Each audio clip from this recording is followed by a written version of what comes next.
ਇਹ ਕੱਲ ਨੂੰ ਮਤਲਬ ਇਹ ਕਿਸੇ ਦਾ ਮਿੱਤ ਨਹੀਂ ਹੈ। ਇਹ ਨਹੀਂ ਪਤਾ ਵੀ ਕੱਲ ਨੂੰ ਮੁੰਡੇ ਨੂੰ ਜਾਂ ਆਪਦੇ ਘਰ ਵਾਲੀ ਨੂੰ ਵੀ ਕਦੋਂ ਹੀ ਮਾਰ ਸਕਦਾ। ਇਹੋ ਜਿਹਾ ਬੰਦਾ ਹੈ ਨਸ਼ਾ ਹੋਰ ਬੰਦੇ ਦਾ ਕੋਈ ਭਰੋਸਾ ਹੀ ਨਹੀਂ ਹੈ ਜੀ। ਇਹ ਹੱਲਿਆ ਪਿਆ ਉਹਦੀ ਜੋ ਹੱਤਿਆ ਕੀਤੀ ਹੈ ਮੇਰੇ ਮਾਮੇ ਨੇ ਪੂਰਨ ਸਿੰਘ ਤੇ ਉਹਨਾਂ ਨੇ ਉਹਨੂੰ ਕਲਾ ਡਬੋ ਕੇ ਪਾਣੀ ਦੇ ਵਿੱਚ ਡਬੋਤਾ। ਉਹਨਾਂ ਨੂੰ ਕਾਫੀ ਟਾਈਮ ਤੋਂ 9-10 ਸਾਲਾਂ ਤੰਗ ਪਰੇਸ਼ਾਨ ਕਰਦਾ ਸੀਗਾ, ਕੁੱਟਦਾ ਮਾਰਦਾ ਸੀਗਾ, ਘਰੋਂ ਕੱਢ ਦਿੰਦਾ ਸੀਗਾ।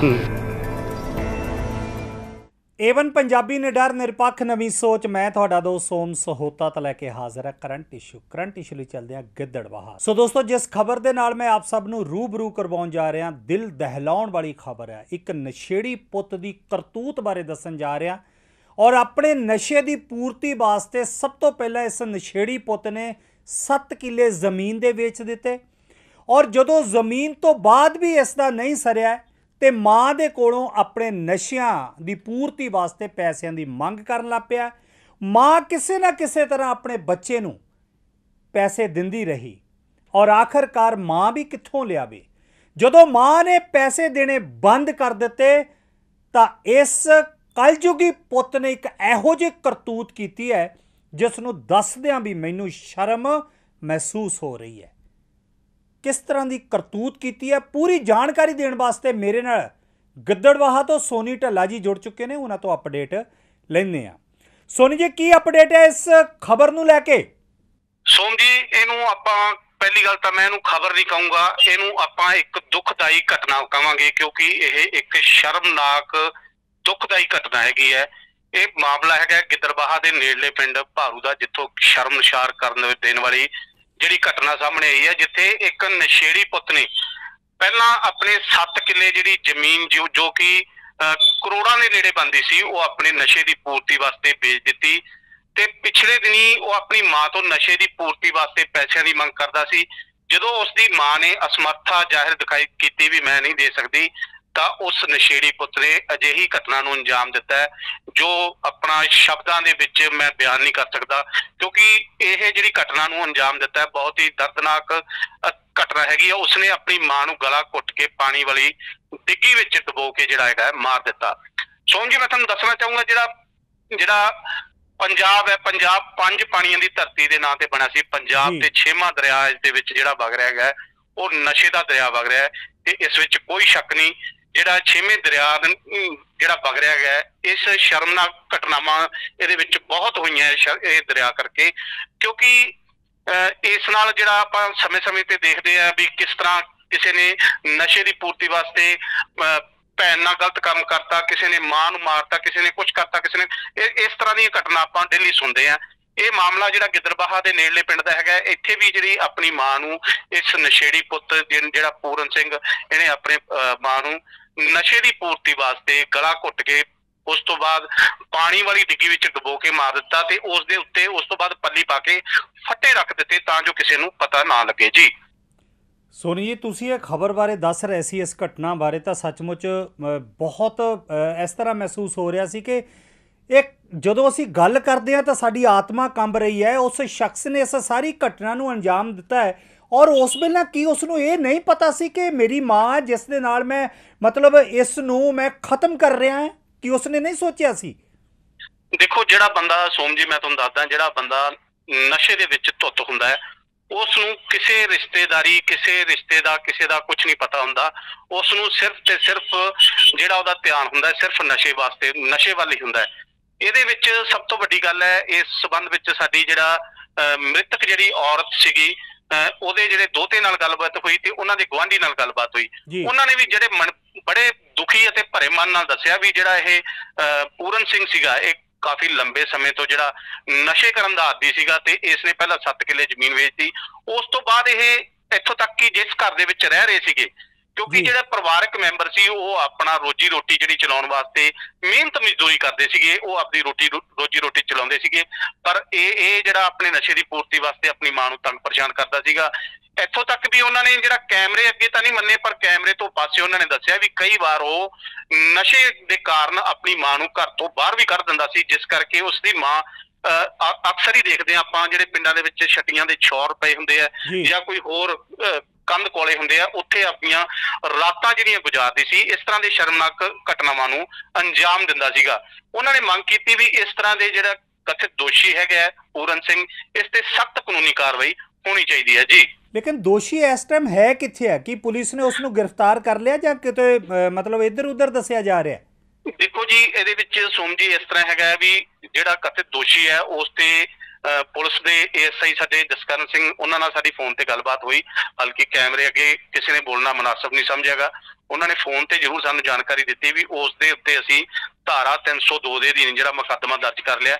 ਜਿੱਥੋਂ ਤੱਕ ਦੋਸ਼ੀ ਦੇ ਫੜੇ ਜਾਣ ਦੀ ਗੱਲ ਹੈਗੀ ਹੈ, ਉਹਦੇ ਵਿੱਚ ਇਹ ਹੁੰਦਾ ਹੈ ਸੋਮ ਜੀ, ਮੈਂ ਤੁਹਾਨੂੰ ਦੱਸਦਾ ਵੀ ਕਈ ਵਾਰ ਕੀ ਹੈਗਾ, ਪੁਲਿਸ ਨੇ ਦੋਸ਼ੀ ਨੂੰ ਫੜਿਆ ਜ਼ਰੂਰ ਹੁੰਦਾ ਪਰ ਕਾਗਜ਼ੀ ਪੱਤਰੀ ਉਹ ਦਿਖਾਉਂਦੇ ਨਹੀਂ ਵੀ ਅਸੀਂ ਦੋਸ਼ੀ ਨੂੰ ਫੜਿਆ ਹੁੰਦਾ ਹੈਗਾ, ਕਿਉਂਕਿ ਕਿਤੇ ਨਾ ਕਿਤੇ ਪੁਲਿਸ ਦੀ ਵੀ ਕੋਈ ਮਜਬੂਰੀ ਹੁੰਦੀ ਹੈ, ਕਿਉਂਕਿ ਉਹ ਪੁਲਿਸ ਉਸ ਤੋਂ ਪੁੱਛਣਾ ਚਾਹੁੰਦੀ ਹੁੰਦੀ ਹੈ ਵੀ ਉਸਨੇ ਅਜਿਹਾ ਕਦਮ ਕਿਉਂ ਚੁੱਕਿਆ, ਅਜਿਹੀ ਘਟਨਾ ਨੂੰ ਅੰਜਾਮ ਕਿਉਂ ਦਿੱਤਾ। ਕਿਉਂਕਿ ਜੇਕਰ ਉਹ ਮੀਡੀਆ ਦੇ ਵਿੱਚ ਆ ਜਾਂਦਾ ਹੈਗਾ, ਉਹਨੂੰ 24 ਘੰਟੇ ਦੇ ਵਿੱਚ ਜਿਹੜਾ ਹੈਗਾ ਮਾਨਯੋਗ ਕੋਰਟ ਦੇ ਵਿੱਚ ਜਿਹੜਾ ਪੇਸ਼ ਕਰਨਾ ਹੁੰਦਾ ਹੈ। ਜੇਕਰ ਉਹ 24 ਘੰਟੇ ਦੇ ਵਿੱਚ ਪੇਸ਼ ਨਹੀਂ ਕਰਦੇ ਤਾਂ ਪੁਲਿਸ ਦੀ ਆਪਣੀ ਕਲਾਸ ਲੱਗਦੀ ਹੈ। ਇਸ ਕਰਕੇ ਕਿਤੇ ਨਾ ਕਿਤੇ ਪੁਲਿਸ ਜਿਹੜੀ ਹੈਗੀ ਇੱਕ ਵਾਰੀ ਇਸ ਨੂੰ ਪੋਸਟਪੋਨ ਰੱਖ ਲੈਂਦੀ ਹੈ, ਇਸ ਨੂੰ ਫੜਿਆ ਨਾ ਫੜਿਆ ਦਿਖਾਉਣ ਦੇ ਵਿੱਚ ਜੀ। ਬਹੁਤ ਬਹੁਤ ਮਿਹਰਬਾਨੀ ਸੋਨੀ ਜੀ, ਤੁਸੀਂ ਜਾਣਕਾਰੀ ਦਿੱਤੀ ਹੈ। ਦੋਸਤ ਇੱਕ ਵਾਰੀ ਫਿਰ ਦੱਸਦੇ ਹਾਂ ਦੋਸਤੋ ਕਿ ਕਲਯੁਗੀ ਪੁੱਤ ਨੇ ਆਪਣੀ ਮਾਂ ਦਾ, ਜਨਮ ਦੇਣ ਵਾਲੀ ਮਾਂ ਦਾ ਗਲਾ ਦਬਾ ਕੇ ਔਰ ਉਸ ਨੂੰ ਪਾਣੀ ਵਾਲੀ ਟੈਂਕੀ ਦੇ ਵਿੱਚ ਡੋਬ ਕੇ ਆਪਣੀ ਮਾਂ ਦਾ ਅੰਤ ਕਰ ਦਿੱਤਾ ਹੈ। ਔਰ ਦੋਸਤੋ ਵਾਕਈ ਮਤਲਬ ਰੂਹ ਕੰਬ ਰਹੀ ਹੈ ਜਦੋਂ ਇਹ ਅਸੀਂ ਘਟਨਾ ਬਾਰੇ ਤੁਹਾਡੇ ਨਾਲ ਸਾਂਝ ਪਾ ਰਹੇ ਹਾਂ, ਕਿਉਂਕਿ ਅੱਜ ਦਾ ਦੌਰ ਜਿਹੜਾ ਹੈ ਨਸ਼ਿਆਂ ਦੇ ਵਿੱਚ ਕਿਸ ਤਰ੍ਹਾਂ ਸਾਡੀ ਨੌਜਵਾਨ ਪੀੜ੍ਹੀ ਹੈ ਦਿਨੋਂ ਦਿਨ ਆਪਣੇ ਪਰਿਵਾਰ ਨੂੰ ਖਤਮ ਕਰਨ ਵਿੱਚ ਲੱਗੀ ਹੋਈ ਹੈ। ਇਸ ਸੰਬੰਧ ਵਿੱਚ ਕੀ ਗੱਲਬਾਤ ਹੋਈ ਹੈ ਤੁਸੀਂ ਸੁਣੋ।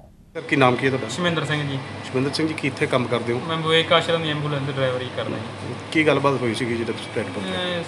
ਪਿੰਡ ਭਾਰੂ ਦੇ ਵਿੱਚ ਇੱਕ ਆਦਮੀ ਨੇ ਇੱਕ ਆਪਣੀ ਮਾਤਾ ਦਾ ਮਰਡਰ ਕਰ ਦਿੱਤਾ ਪਾਣੀ ਦੇ ਵਿੱਚ ਡੁਬੋ ਕੇ। ਸਾਨੂੰ ਪੁਲਿਸ ਤੋਂ ਸੂਚਨਾ ਮਿਲੀ, ਅਸੀਂ ਜਾ ਕੇ ਮੌਕੇ 'ਤੇ ਵੇਖਿਆ ਕਿ ਜਿਹੜੀ ਡੈਡ ਸੀਗੀ, ਫਿਰ ਅਸੀਂ ਉਹਦੀ ਲਾਸ਼ ਨੂੰ ਸਿਵਲ ਹਸਪਤਾਲ ਗਿੱਦੜਬਾਹਾ ਪੋਸਟਮਾਰਟਮ ਵਾਸਤੇ ਲੈ ਆਏ। ਅਸੀਂ ਗਵਾਂਢ ਹੈ ਮਤਲਬ ਬਲਵੀਰ ਕੌਰ ਸੀਗੀ ਨਾਲ ਮਾਤਾ ਜੀ, ਜਿਨ੍ਹਾਂ ਨੂੰ ਮਤਲਬ ਵੀ ਪੂਰਨ ਸਿੰਘ ਉਹਨਾਂ ਦਾ ਪੁੱਤਰ ਤੇ ਗਲ ਘੋਟ ਕੇ ਪਾਣੀ ਦੇ ਵਿੱਚ ਡੁਬੋ ਕੇ ਮਾਰ ਦਿੱਤੀ। ਤੇ ਇਹਨਾਂ ਕੋਲੇ ਮਤਲਬ 7 ਕਿੱਲੇ ਪੈਲੀ ਸੀ ਜੀ, ਜਿਸ ਇਹਨੇ ਨਸ਼ੇ ਤੌਰ ਤੇ ਸਾਰੀ ਨਸ਼ਿਆਂ ਤੇ ਪੈਲੀ ਗਾੜ ਦਿੱਤੀ ਜੀ। ਹੁਣ ਇਹ ਘਰ ਬਣਾਉਣਾ ਮਤਲਬ ਵੇਚਣਾ ਚਾਹੁੰਦਾ ਸੀਗਾ ਜੀ, ਨਿੱਤ ਪਰੇਸ਼ਾਨ ਕਰਦਾ ਸੀਗਾ ਜੀ, ਕਰਦਾ ਸੀ। ਤੁਸੀਂ ਗਵਾਂਢ 'ਚ ਰਹਿੰਦੇ ਸੀਗੇ ਇੱਥੇ, ਔਰ ਤੁਹਾਨੂੰ ਪਤਾ ਹੀ ਹੋਣਾ ਸਾਰੀ ਗੱਲਬਾਤ ਦਾ, ਕਿਸ ਤਰ੍ਹਾਂ ਕਰਦਾ ਸੀ? ਪਹਿਲਾਂ ਵੀ ਉਹਦੀ ਕੁੱਟਮਾਰ? ਪਹਿਲਾਂ ਵੀ ਰੋਜ਼ ਹੀ ਕੁੱਟਮਾਰ ਬਹੁਤ ਕਰਦਾ ਸੀਗਾ ਜੀ, ਕਈ ਸਾਲਾਂ ਤੋਂ ਕਰਦਾ ਜੀ। ਇਹਨੂੰ ਤਾਂ ਮਤਲਬ 8-10 ਸਾਲ ਹੀ ਹੋ ਗਏ, ਬਹੁਤ ਪਰੇਸ਼ਾਨ, ਮਤਲਬ ਬਹੁਤ ਤਕਲੀਫਾਂ ਨਾਲ ਉਹਨਾਂ ਨੇ ਟਾਈਮ ਪਾਸ ਕਰਦੇ ਵਿਚਾਰੀਆਂ। ਛੋਟਾ ਜਿਹਾ ਬੱਚਾ ਜੀ, ਉਹ ਦਿਹਾੜੀ ਜਾਂਦਾ ਵਿਚਾਰਾ, ਬਹੁਤ ਪਰੇਸ਼ਾਨੀ ਬਾਹਰ ਕੱਢਦਾ ਸਿਆਲ। ਇਹ ਜਿਹੜੀ ਮਾਤਾ ਸੀਗੀ, ਇਹ ਆਪਦਾ ਗੁਜ਼ਾਰਾ ਕਿਵੇਂ ਕਰਦੀ ਸੀ ਫਿਰ? ਇਹ ਮਾਤਾ ਜੀ ਮਤਲਬ ਦਿਹਾੜੀ ਦੱਪਾ ਕਰਕੇ ਵਿਚਾਰੀ, ਇਹਨਾਂ ਦੀ ਨੂੰਹ ਸੀਗੀ ਜਿਹੜੀ, ਉਹ ਵਿਚਾਰੀ ਨਰਮਾ ਫੁੱਟੀ ਚੁੱਕ ਕੇ ਆਂਢੀ ਗੁਆਂਢੀ ਟਾਈਮ ਪਾਸ ਕਰਦੇ ਸੀ। ਮੁੰਡਾ ਇੱਕ ਹੁਣ ਦਿਹਾੜੀ ਵਾਲਾ ਹੋ ਗਿਆ ਸੀਗਾ, ਵਿਚਾਰਾ ਦਿਹਾੜੀ ਕਰਦਾ ਸੀ ਛੋਟਾ ਜਿਹਾ ਮੁੰਡਾ, ਦਿਹਾੜੀ ਕਰਕੇ ਮਤਲਬ ਟਾਈਮ ਪਾਸ ਕਰਦਾ ਕਰਦੇ, ਫਿਰ ਵੀ ਉਹਨਾਂ ਤੋਂ ਖੁੱਲ੍ਹ ਕੇ ਪੈਸੇ ਲੈ ਜਾਂਦਾ ਸੀ, ਪਰੇਸ਼ਾਨ ਕਰਦੇ। ਜੇ ਐਜ ਏ ਇਨਸਾਨੀਅਤ ਆਪਾਂ ਗੱਲ ਕਰੀਏ, ਕਿਸ ਤਰ੍ਹਾਂ ਦੀ ਸਜ਼ਾ ਮਿਲਣੀ ਚਾਹੀਦੀ ਹੈ ਉਸ ਦੇ? ਉਹਦੀ ਵੱਧ ਤੋਂ ਵੱਧ ਸਜ਼ਾ ਹੋਣੀ ਚਾਹੀਦੀ ਹੈ। ਔਰ ਇਹ ਕੱਲ੍ਹ ਨੂੰ ਮਤਲਬ ਇਹ ਕਿਸੇ ਦਾ ਮਿੱਤ ਨਹੀਂ ਹੈ, ਇਹ ਨਹੀਂ ਪਤਾ ਵੀ ਕੱਲ੍ਹ ਨੂੰ ਮੁੰਡੇ ਨੂੰ ਜਾਂ ਆਪਦੇ ਘਰ ਵਾਲੀ ਨੂੰ ਵੀ ਕਦੋਂ ਹੀ ਮਾਰ ਸਕਦਾ। ਇਹੋ ਜਿਹਾ ਬੰਦਾ ਜੀ, ਨਸ਼ਾ ਖੋਰ ਬੰਦੇ ਦਾ ਕੋਈ ਭਰੋਸਾ ਹੀ ਨਹੀਂ ਹੈ ਜੀ, ਇਹ ਹੱਲਿਆ ਪਿਆ ਮਾਮਲਾ ਜੀ। ਮੇਰੀ ਨਾਨੀ ਦਾ ਨਾਮ ਬਲਵੀਰ ਕੌਰ ਜੀ, ਪਿੰਡ ਭਾਰੂ, ਤੇ ਉਹਦੀ ਜੋ ਹੱਤਿਆ ਕੀਤੀ ਹੈ ਮੇਰੇ ਮਾਮੇ ਨੇ ਪੂਰਨ ਸਿੰਘ, ਤੇ ਉਹਨਾਂ ਨੇ ਉਹਨੂੰ ਗਲਾ ਡੁਬੋ ਕੇ ਪਾਣੀ ਦੇ ਵਿੱਚ ਡੁਬੋਤਾ। ਉਹਨਾਂ ਨੂੰ ਕਾਫੀ ਟਾਈਮ ਤੋਂ ਘੱਟੋ 9-10 ਸਾਲਾਂ ਤੰਗ ਪਰੇਸ਼ਾਨ ਕਰਦਾ ਸੀਗਾ, ਕੁੱਟਦਾ ਮਾਰਦਾ ਸੀਗਾ, ਘਰੋਂ ਕੱਢ ਦਿੰਦਾ ਸੀਗਾ। ਇਹਨਾਂ ਕੋਲ 7 ਕਿੱਲੇ ਪੈਲੀ ਸੀਗੀ, ਉਹ ਸਾਰੀ ਉਹ ਨਸ਼ਿਆਂ ਦੇ ਵਿੱਚ ਖਾ ਗਿਆ। ਉਹਨੇ ਘਰ ਬਚਿਆ ਸੀਗਾ, ਤੰਗ ਪਰੇਸ਼ਾਨ ਕਰਕੇ ਉਹਨਾਂ ਨੂੰ ਕੁੱਟਦਾ ਸੀਗਾ ਵੀ ਘਰ ਵੇਚ ਕੇ ਮੈਨੂੰ ਨਸ਼ਾ ਲਿਆ ਕੇ ਦਿਓ। ਉਹਦੇ ਕਰਕੇ ਉਹਨਾਂ ਨੇ ਫਿਰ ਪਾਣੀ ਦੇ ਵਿੱਚ ਡੁਬੋ ਕੇ ਮਾਰ ਦਿੱਤਾ। ਕੀ ਮਾਮਲਾ ਕੀ ਹੈ ਭਾਰੂ ਪਿੰਡ ਦਾ? ਭਾਰੂ ਪਿੰਡ ਇੱਕ ਡੈੱਡ ਬੋਡੀ ਰਾਤ ਇੱਥੇ ਲਿਆ ਕੇ ਇਹਨਾਂ ਨੇ ਰੱਖੀ ਸੀ ਸਾਡੇ ਮੋਰਚਰੀ 'ਚ। ਅੱਜ ਪੁਲਿਸ ਦੇ ਪੇਪਰ ਲੈ ਕੇ ਆਏ ਆ, ਉਹਦੇ 'ਚ ਇੱਕ ਬਜ਼ੁਰਗ ਔਰਤ ਹੈ ਭਾਰੂ ਪਿੰਡ ਦੀ, ਜਿਹੜੀ ਕਿ ਬਲਵੀਰ ਕੌਰ ਨੂੰ ਕਿਤੇ ਉਹਦੇ ਮੁੰਡਾ ਜੋ ਕਿ ਨਸ਼ੇ ਕਰਦਾ ਸੀਗਾ, ਉਹਦੇ ਵੱਲੋਂ ਪੈਸੇ ਦੀ ਡਿਮਾਂਡ ਕੀਤੀ ਗਈ ਹੋਣੀ ਹੈ ਨਾ ਦੇਣ ਤੇ। ਇਹ ਹੈ ਕਿ ਉਹਨੇ ਆਪਦੀ ਮਾਂ ਨੂੰ ਹੈ ਜਿਹੜਾ ਪਾਣੀ 'ਚ ਡੁਬੋ ਕੇ ਮਾਰ ਦਿੱਤਾ। ਉਹਦੀ ਜਿਹੜੀ ਹੈ ਬੋਡੀ ਆਈ ਹੈ, ਉਹਦੇ ਪੋਸਟਮਾਰਟਮ ਲਈ ਹੈ ਇੱਥੇ ਅਸੀਂ ਇੱਕ ਬੋਰਡ ਕੰਸਟੀਟਿਊਟ ਕਰ ਦਿੱਤਾ ਤੇ ਡਾਕਟਰਾਂ ਦਾ ਉਹ ਦੇਖਣ ਲੱਗੇ ਆ ਵੀ ਕਿਸ ਤਰ੍ਹਾਂ ਦੀ ਉਹਦੀ ਪ੍ਰੋਬਲਮ ਹੈਗੀ। ਕਿਹੜੇ ਡਾਕਟਰ ਸਾਹਿਬ? ਡਾਕਟਰ ਹਰਸ਼ਪ੍ਰੀਤ ਕੌਰ, ਡਾਕਟਰ ਦੀਪਕ ਰਾਏ ਔਰ ਡਾਕਟਰ ਰਾਜੀਵ ਜ਼ੈਨ, ਤਿੰਨਾਂ ਦਾ ਬੋਰਡ ਬਣਾਇਆ। ਇਹ ਸੀ ਹੁਣ ਤੱਕ ਦੀ ਅਪਡੇਟ। ਨਵੀਆਂ ਤੇ ਤਾਜ਼ਾ ਖਬਰਾਂ ਲਈ ਜੁੜੇ ਰਹੋ ਏਵਨ ਪੰਜਾਬੀ ਟੀਵੀ ਦੇ ਨਾਲ। ਮੈਂ ਆਪਣੇ ਇਹ ਮੋਢਿਆਂ ਤੇ ਗੋਡਿਆਂ ਤੋਂ ਬਹੁਤ ਦੁਖੀ ਸੀ। ਮੇਰੇ ਲਈ ਤਾਂ ਤੁਰਨਾ ਫਿਰਨਾ ਵੀ ਇੰਨਾ ਔਖਾ ਹੋਇਆ ਸੀ ਮੈਂ ਦੱਸ ਵੀ ਨਹੀਂ ਸਕਦਾ। ਪਰ ਜਦ ਤੋਂ ਮੈਨੂੰ ਫੀ ਰਿਲੀਫ ਮਿਲਿਆ 2.5-3 ਮਹੀਨੇ ਇਸਤੇਮਾਲ ਕਰਨ ਤੋਂ ਬਾਅਦ ਗੋਡੇ ਵੀ ਓਕੇ, ਮੋਢੇ ਵੀ ਓਕੇ। ਜੇ ਤੁਸੀਂ ਵੀ ਕਿਸੇ ਇਸ ਤਰ੍ਹਾਂ ਦੀ ਬਿਮਾਰੀ ਤੋਂ ਪਰੇਸ਼ਾਨ ਹੋ तो बेझिझक होकर इसको इस्तेमाल करो। सिर्फ 2.5-3 महीने ये 125 बीमारियां तक का इलाज कर सकता है।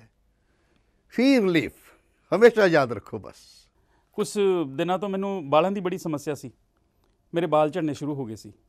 मैनू मेरे दोस्त ने ऑयल फी रिलीफ वाले दसिया, मैं ये तेल 3 महीने लाना अपने सिर ते अप्लाई किया। ये बिल्कुल आयुर्वैदिक तेल है, इसका कोई साइड इफेक्ट नहीं है। तो मेरे बाल जेडे गंजपन पैना शुरू हो गया सी, वो दोबारा आने लग गए। तो मैनू तो बड़ा फायदा दिता इसने। जे तुहानू भी किसी इस तरह की प्रॉब्लम का तुसीं सामना कर रहे हो तो ये तेल लाना ना भुल्लो। कितना ना कितनी असीं अपने बालां करके शर्म फील करते हैं कि सोसाइटी बैठे कि कोई मजाक ना कर रहा है, पर थैंक्स टू फ्री रिलीफ जिन्हें मेरा कॉन्फिडेंस बिल्ड किया, जिहदे लगान नाल मैं मार्केट च बड़ा ही कॉन्फिडेंट हाँ। और इहदे नाल मैनूं बड़ा फायदा होया। तो मैनूं सर्वाइकल की भी दिक्कत सी, तो वो बड़ा रिलीफ मिले। ये यूज़ करो, तो मैं प्रैक्टिकल यूज़ कर रहा।